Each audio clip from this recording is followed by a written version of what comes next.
한국은행이 다시 금리를 내리긴 했지만 얼마나 효과가 있을지는 미지수라는 평가가 많습니다.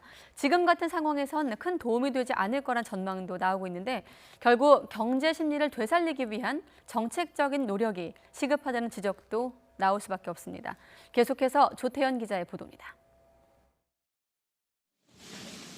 심각한 저물가와 저성장 우려 속에 기준금리를 낮춘 한국은행.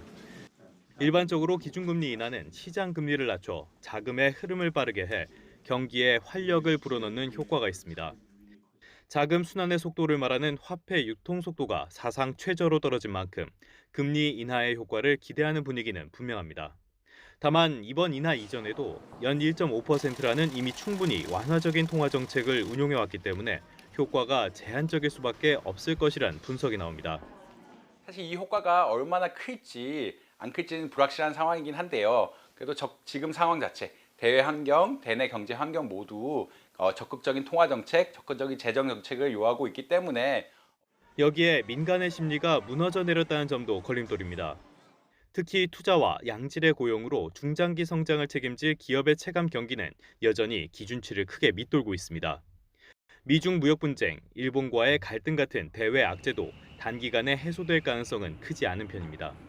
따라서 조금이라도 경기에 활력을 주기 위해 한국은행이 내년 초쯤 다시 한번 금리를 낮출 것이란 전망이 힘을 얻고 있습니다. 특히 미중 무역 갈등이 심화되는 가운데 반도체 업황의 개선이 내년 상반기까지도 이루어지지 못한다고 한다면 내년 상반기 중에 한국은행이 한 차례 정도 더 금리를 인하할 가능성이 높은 것으로 판단됩니다.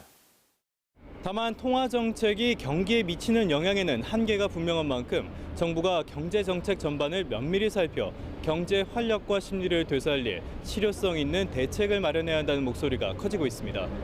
YTN 조태현입니다.